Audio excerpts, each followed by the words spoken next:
Boa noite. Graça e paz.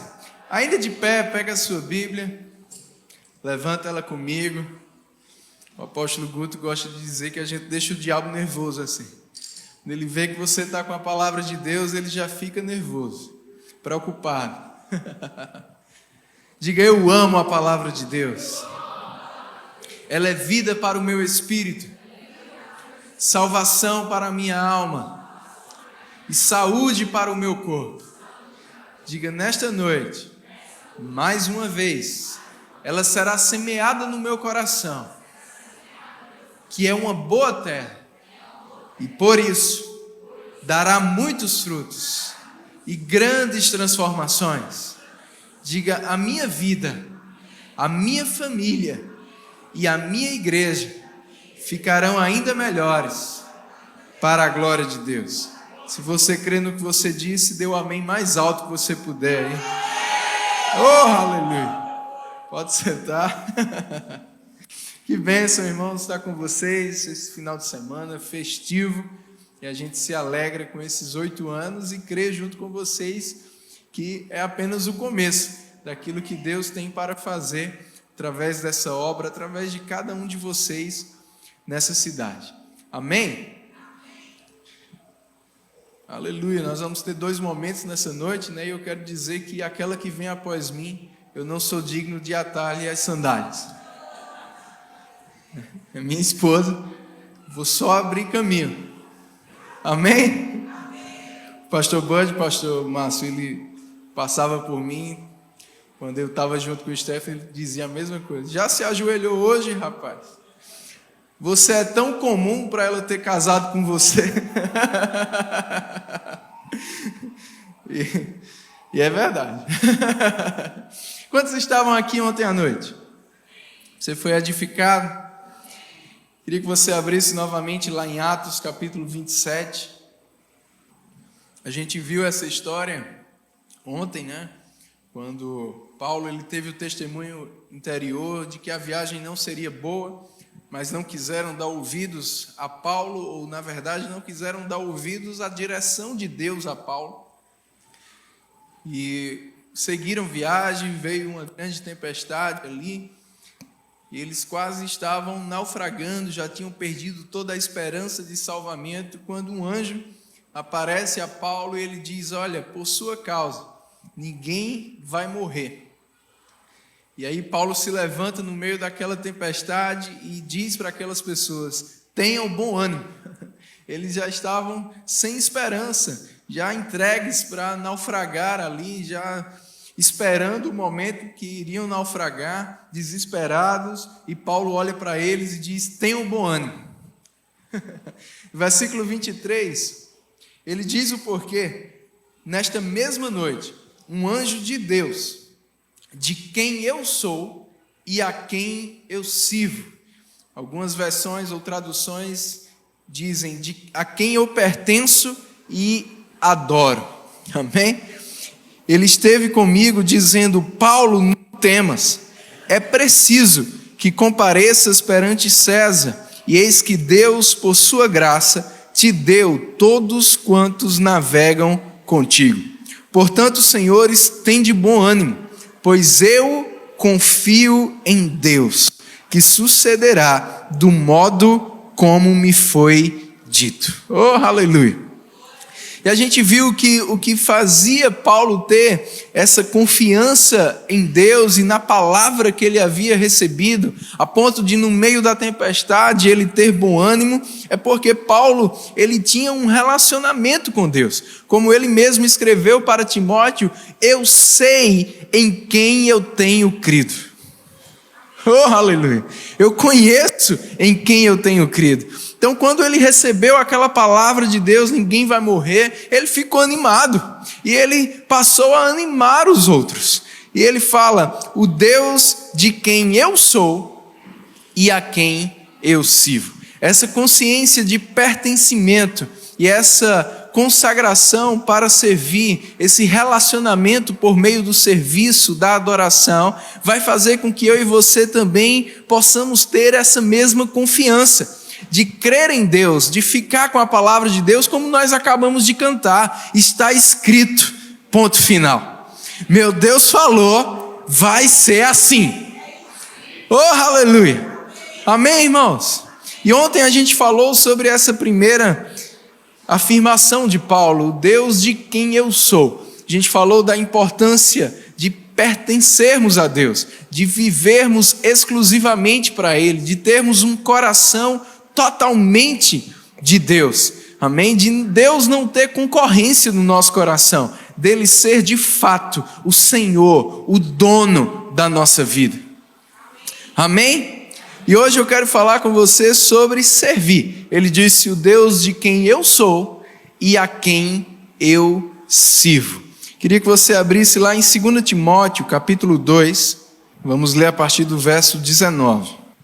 Entretanto, o firme fundamento de Deus permanece, tendo este selo: o Senhor conhece os que lhe pertencem. Quantos aqui pertencem ao Senhor?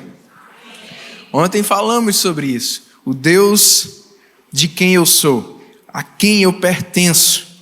Aí ele diz, e mais, aparte-se da injustiça todo aquele que professa o nome do Senhor.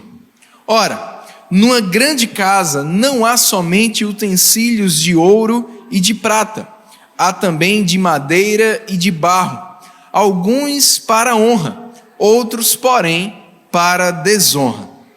Assim, pois, se alguém a si mesmo se purificar destes erros, será utensílio para honra, santificado e útil ao seu possuidor, estando preparado para toda boa obra. Oh, aleluia! Então Paulo ele fala aqui para Timóteo sobre o pertencimento. Se você pertence a Deus, e Deus sabe, Deus conhece aqueles que pertencem a Ele. E Ele diz, uma vez que você pertence a Deus, você precisa servir a Ele. Você precisa ser um vaso de honra, que vai ser útil, que vai ser utilizado por Deus. Amém, irmãos? Aleluia! Ele diz, olha, se alguém a si mesmo se purificar. Sabe que muitas vezes a gente quer dar para Deus uma responsabilidade que é nossa. E às vezes até mesmo de maneira religiosa, né? A religião muitas vezes nos passa isso, de que seja como Deus quiser, tudo é de Deus, tudo depende de Deus. E essa não é uma verdade, porque como falamos ontem, Deus nos deu o livre arbítrio. Amém, irmãos? E é uma escolha nossa viver aquilo que Ele quer que vivamos. Amém? E às vezes a gente passa para Deus uma responsabilidade que Ele já nos deu. Por exemplo, às vezes a gente pode estar orando, né? Senhor, me dá amor, me ajuda a amar mais, quando na verdade Ele já derramou o amor dEle no nosso coração. Muitas vezes a gente pode estar orando, Senhor, me fortalece, me dá forças. Quando o apóstolo Paulo escreveu para os Efésios, fortaleça-se no Senhor e na força do seu poder. Quando a palavra de Deus diz, olha, a alegria do Senhor é a vossa força. E a gente é que deve se alegrar. Paulo disse, alegrai-vos no Senhor. Não é o Senhor que vai te alegrar, é você que se alegra nele. Muitas vezes a gente pode estar dizendo, me enche, Senhor, me enche. Quando a Bíblia nos ensina que somos nós quem nos enchemos. E muitas vezes a gente também pode estar dizendo, me purifica, Senhor, me santifica, né? E aqui Paulo deixa bem claro de quem é essa responsabilidade. Ele diz, se alguém a si mesmo se purificar. É uma decisão sua, minha. Eu não posso te purificar, você não pode me purificar. Eu faço isso por mim mesmo, você faz por si mesmo. Amém? Através das nossas decisões. E aí a gente pode se tornar útil ao nosso possuidor. Nós pertencemos a Ele. E uma vez que pertencemos a Ele, nós também devemos ser usados por Ele, ou se deixar ser usado por Deus. Paulo disse: o Deus de quem eu sou e a quem eu sirvo. Possa ser que você até diga: não, eu pertenço a Deus, mas você está deixando Deus te usar?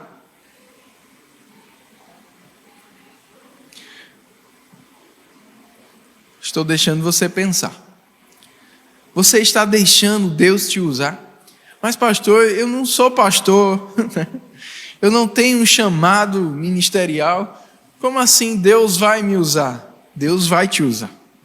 Deus quer te usar. Deus te deu dons, talentos, recursos, a palavra para te usar, para fazer de você um instrumento, para que Ele possa alcançar outras pessoas, para que Ele possa abençoar outras pessoas. A nossa vida não é sobre nós. A sua vida não é sobre você. E a gente precisa aprender a tirar os olhos de nós mesmos e a entender que a gente precisa ser usado por Deus para abençoar outras pessoas. Servir a Deus, servindo outras pessoas. Estando, como ele termina aqui falando, preparado para toda boa obra. Não são as boas obras que vão nos salvar. O que nos salva é o que Jesus fez e a nossa aceitação a isso. Amém, irmãos? Somos salvos pela graça, não por obras. Mas uma vez salvos, nós devemos praticar boas obras. Efésios 2:10 diz que existem boas obras que Deus já preparou com antecedência para que andássemos nela.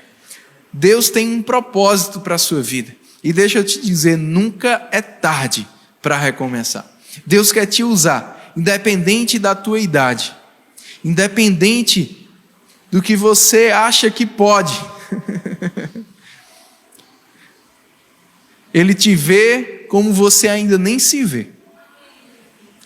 E eu creio que essa é uma noite de alguns chamados serem despertados.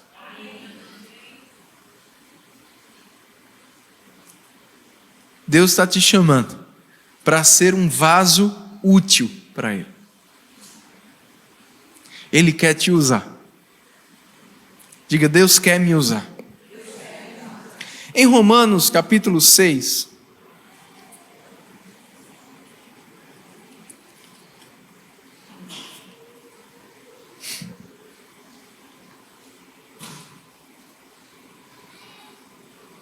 versículo 15 diz assim: e daí, havemos de pecar porque não estamos debaixo da lei e sim da graça? E Paulo responde: de modo nenhum. Não sabeis que daquele a quem vos ofereceis como servos para a obediência, desse mesmo a quem obedeceis sois servos, seja do pecado para a morte ou da obediência para a justiça? Mas graças a Deus, porque outrora escravos do pecado, contudo viestes a obedecer de coração a forma de doutrina a que fostes entregues, e uma vez libertados do pecado, fostes feitos servos da justiça. Diga: eu sou servo da justiça.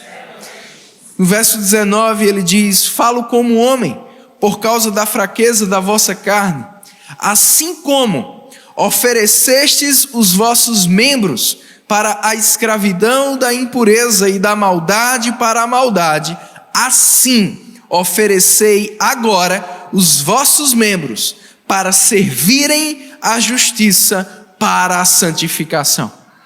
Eu não sei que tipo de passado você teve, mas todos nós estávamos destituídos da glória de Deus.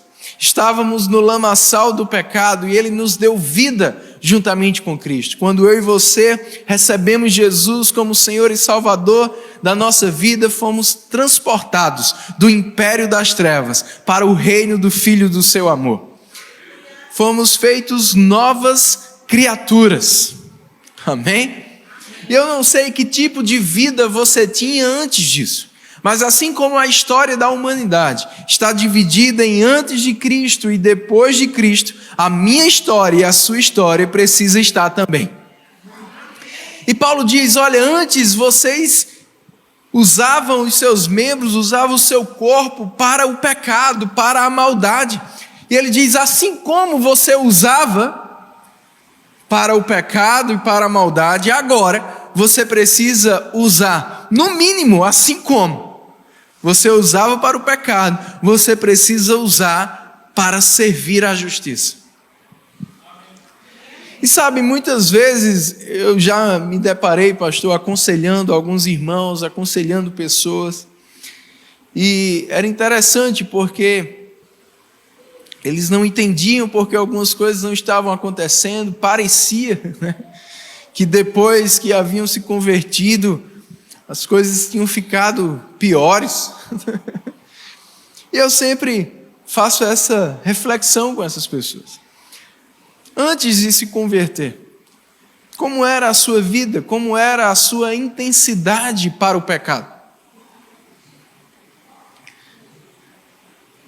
Eu já me deparei com pessoas que diziam, eu era um bom pecador. Eu fazia isso, eu vivia assim, eu tinha isso, né? Eu ficava noites sem dormir, em festas, em shows, bebida e droga. E agora? Que tipo de intensidade você está tendo para servir a Deus? É por isso que as coisas não acontecem. Assim como você serviu ao pecado, Paulo diz, sirva agora à justiça. E tinham pessoas, pastor, que no pecado saíam de noite e não olhavam para o relógio. Os amigos e bebidas e festas, não estavam preocupados com a hora que ia dormir. Mas muitas vezes está no culto e fica.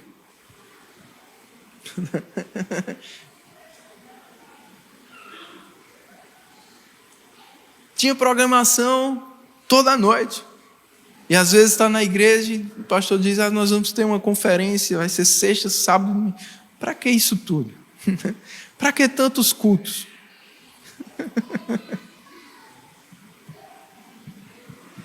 E pulavam e dançavam, e na hora do louvor na igreja,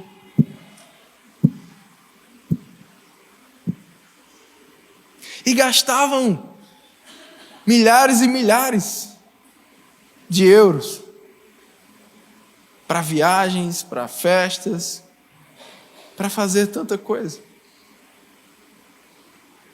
E aí agora vamos ter uma oferta especial do aniversário da igreja.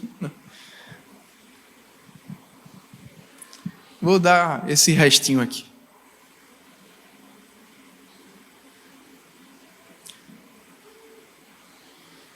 Deus está falando.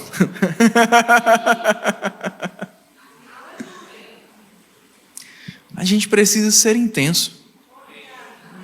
E como vimos ontem, quanto maior for a nossa entrega, maiores serão os nossos resultados.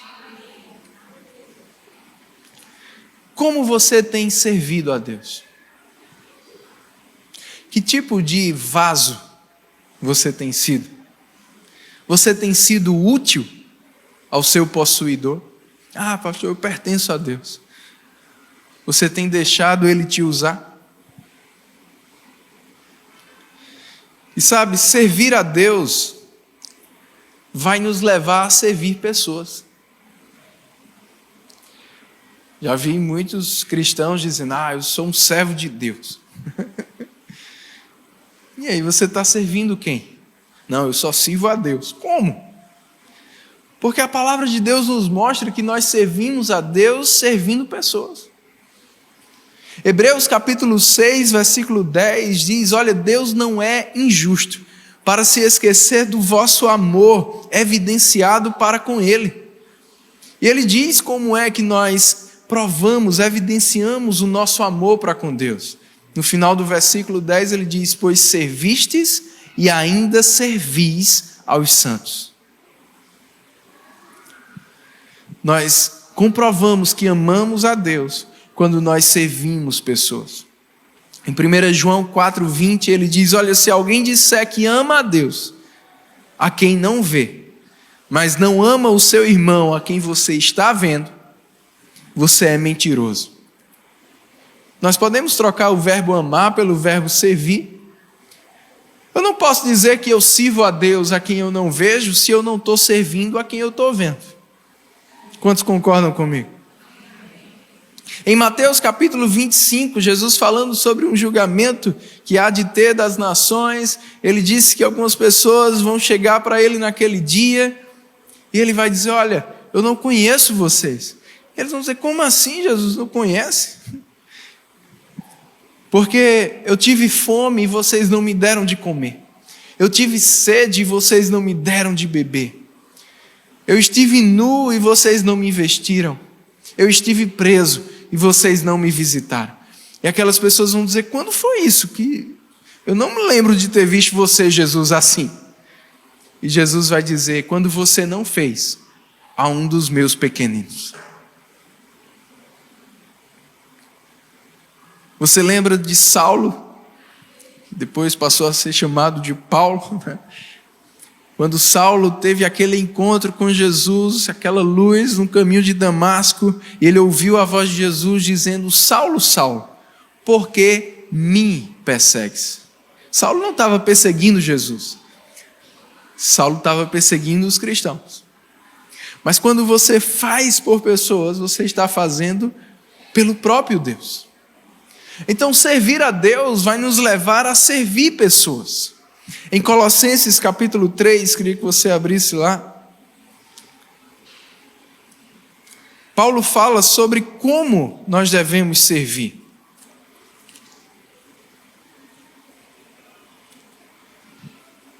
Colossenses capítulo 3, verso 22, ele diz: servos, obedecei em tudo ao vosso Senhor, segundo a carne, não servindo apenas sob vigilância, visando tão somente agradar homens, mas em singeleza de coração, temendo ao Senhor.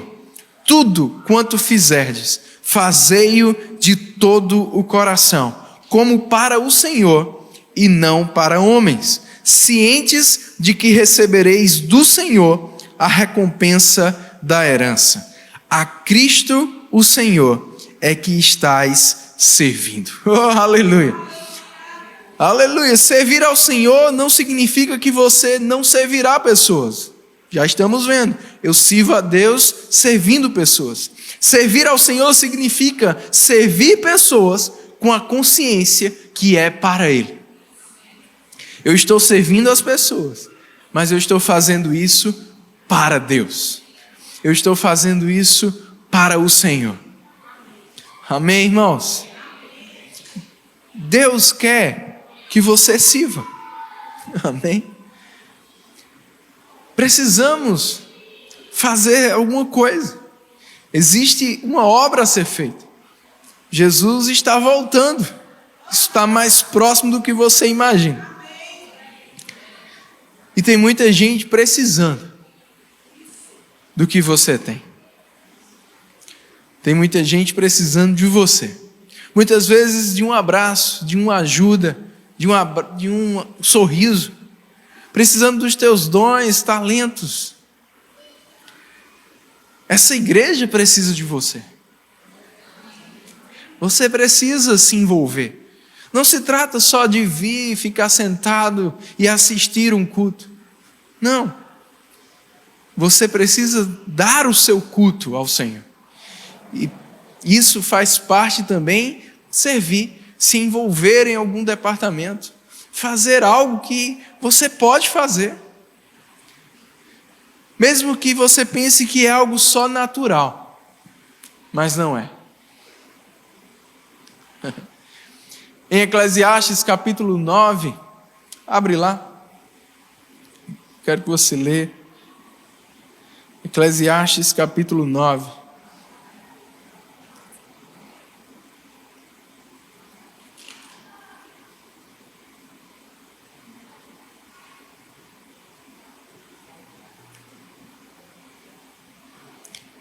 Aleluia.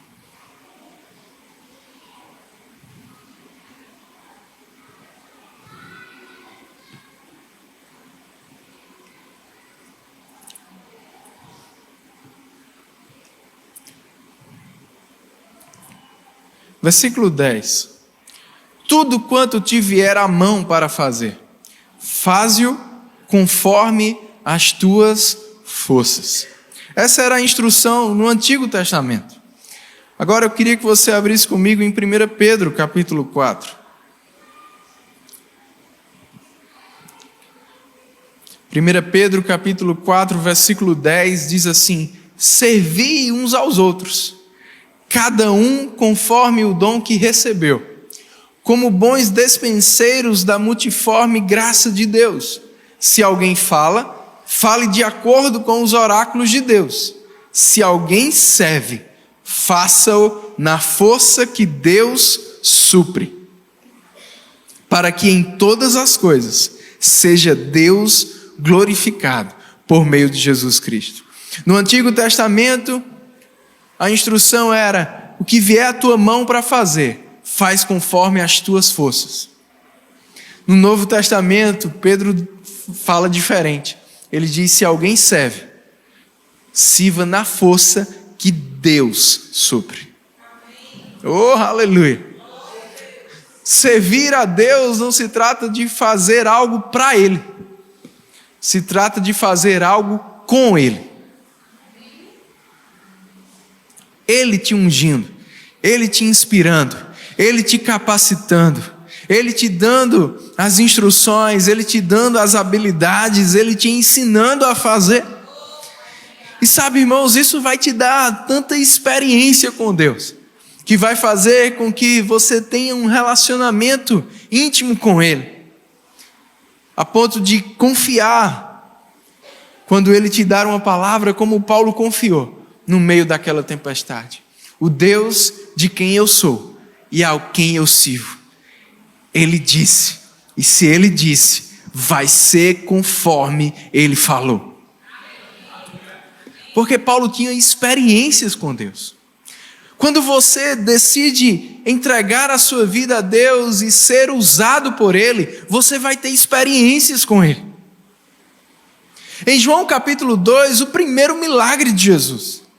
Jesus estava lá no casamento e disseram: olha, acabou o vinho. E aí Maria fala: olha, façam tudo o que Ele disser. E aqueles servos ficam lá na expectativa: o que será que Jesus vai fazer? E aí Jesus diz: olha, pega aquelas talhas e encham elas de água. E aqueles servos foram lá, pegaram aquelas talhas pesadas, encheram de água. Talvez eles ficaram na expectativa: alguém vai trazer as uvas aí, a gente vai fazer alguma coisa aqui que vai sair um vinho. Pensando que isso seria apenas algo natural. E aí Jesus olha para eles e diz: olha, agora pode levar ao mestre-sal. Mas como assim levar? Se ele está esperando o vinho e aqui tem água. Pode levar. É que eles vão, deixam lá. O mestre-sala prova. E ele manda chamar o noivo. Eu acredito, pastor, que aqueles homens ficaram olhando para aquilo. Disseram: eita, mandou chamar o noivo, né? Vamos ser demitidos. E quando o noivo chega, aquele homem diz para ele: olha, todos servem primeiro o melhor vinho, mas você deixou o melhor vinho para o final. Aqueles homens ouviram aquilo, eu acho que eles olharam um para o outro e disseram: vinho? Vinho? Ele falou vinho?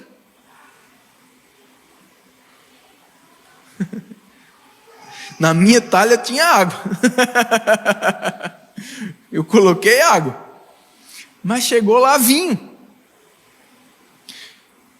tudo que o mestre Sala, o noivo e todos que estavam naquele casamento sabiam era: chegou um vinho que é melhor do que qualquer outro.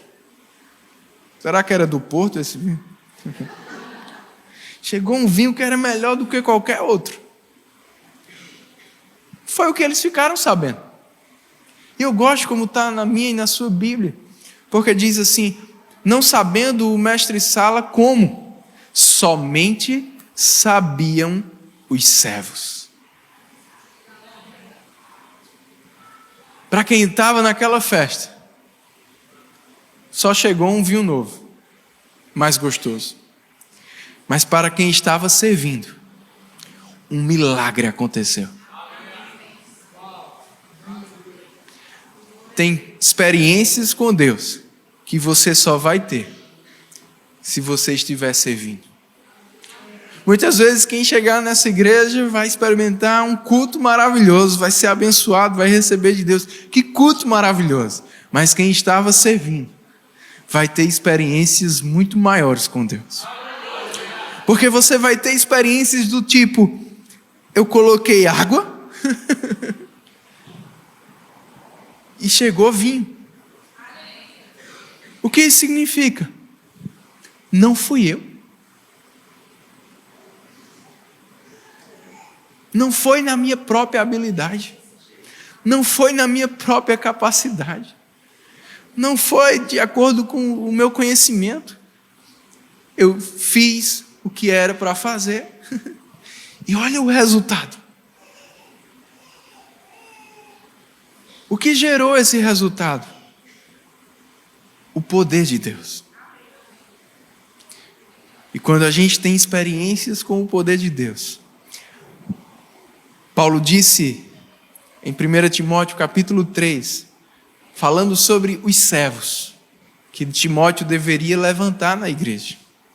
Ele disse: se eles exercerem bem o seu serviço, eles alcançarão para si mesmo duas coisas. A primeira delas, Paulo disse: justa preeminência. O que é isso? Eles vão se destacar, eles vão ter uma relevância, eles vão passar a ter influência sobre outras pessoas, eles vão poder ser colocados em posição de maior confiança, eles vão poder alcançar cada vez mais pessoas. E sabe, irmãos, é assim que acontece no reino de Deus. Jesus disse: quem quiser ser o primeiro, seja esse que sirva. No reino de Deus, servir é um privilégio. Aleluia! E isso vai te dar crescimento em Deus. Isso vai trazer prosperidade para a tua vida. Isso vai fazer com que você possa ser uma influência, uma referência para outras pessoas. Mas Paulo disse: além de alcançar a justa preeminência, eles também vão alcançar muita intrepidez na fé. Sabe o que aconteceu com Paulo no meio daquela tempestade? Intrepidez de fé. Porque vendo tudo contrário, vendo aquele barco sem controle, vendo aquela água entrar, os céus escuros, as ondas gigantes, o desespero de quem estava à sua volta, mas ele tinha uma palavra: você vai chegar lá. E porque Paulo tinha desempenhado bem o seu serviço, porque ele tinha um Deus a quem ele pertencia e a quem ele servia, ele alcançou intrepidez na fé dele, a ponto de se levantar no meio daquele náufrago e dizer: tenham bom ânimo, eu tenho uma palavra. Eu tenho uma palavra de Deus. Eu não vou ficar desesperado, eu não vou morrer, eu tenho uma palavra, vai dar certo, vai terminar bem, eu vou chegar onde Deus quer que eu chegue. Agora, não se alcança essa intrepidez na fé do dia para a noite. E às vezes a gente quer alcançar isso rapidamente, porque muitas vezes a gente quer construir o telhado quando a chuva já está caindo. No meio de uma circunstância, no meio de um problema, aí você ora em línguas emergenciais, aí você pega a sua Bíblia, eu preciso de uma palavra, eu preciso de uma palavra. Não, o telhado se constrói antes. Porque quando o dia mal chega, você está fortalecido. O salmista disse: o justo não se atemoriza com mais notícias, porque a sua confiança está firmada no Senhor. Quando eu tenho a minha confiança firmada no Senhor, pode chegar a notícia que chegar, meu irmão. Intrepidez na fé. Eu fico com a palavra. Está escrito, eu acredito e ponto final. Mas isso não é só vir para a igreja no domingo, cantar e vai ser assim, não. Intrepidez na fé é resultado de uma vida de relacionamento e serviço com Deus. É um resultado de uma vida de experiências com Deus.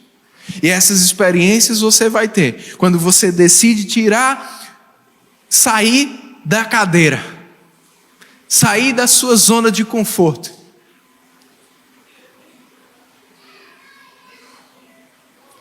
E servir a Deus. E dizer: Senhor, o que queres que eu te faça? Como eu posso ajudar? O que é que eu devo fazer? Quando você está no seu dia a dia e dentro de você vem uma inspiração, fale isso para essa pessoa. Dê essa palavra para essa pessoa.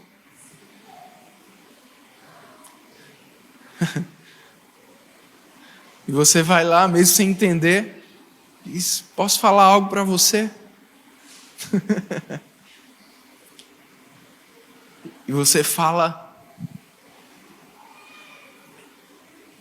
aquilo que Deus mandou. E você vê o que Deus pode fazer na vida daquela pessoa por causa de uma palavra. Quando você vê um enfermo e você diz: posso orar por você? Você vai lá, servindo ao Senhor.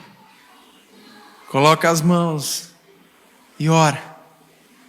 E ver aquela pessoa sendo curada. Isso vai te dando intrepidez na fé. Mas se você tem uma vida comum, sem servir, sem se arriscar por Deus, sem fazer aquilo que Ele te manda fazer, sem dar aquilo que Ele te manda dar, você não vai ter as experiências que vão te dar a intrepidez que você precisa para viver em vitória, para viver em triunfo, para viver em paz e em alegria. O Deus de quem eu sou e a quem eu sirvo. Quando você é dele e quando você serve a ele, você vai poder ter uma confiança que nada e ninguém vai te abalar. Que tempestade nenhuma vai tirar a tua paz. Mesmo se vier uma aflição, você vai ter bom ânimo. Porque você sabe em quem você está crendo. Você pode ficar de pé. Aleluia. Diga: tu és o Deus de quem eu sou e a quem eu sirvo. Faz a tua própria oração ao Senhor, de entrega e de consagração. E diz para Ele nessa noite: eu quero te servir. Eu quero te servir mais. O que queres que eu te faça, Senhor?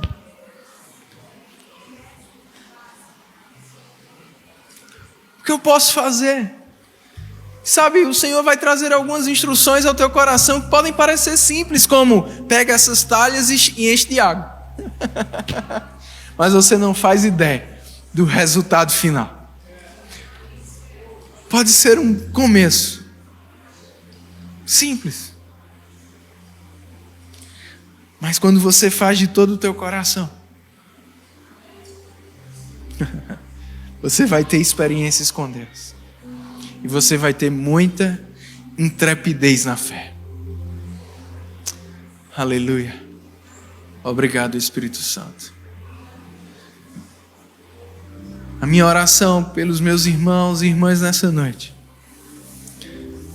é que o Senhor possa encontrar neles um coração disponível. Que o Senhor possa encontrar neles um coração para servir.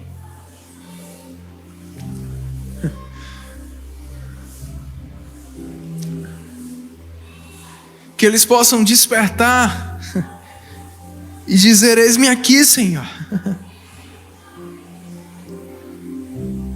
Deus está te chamando.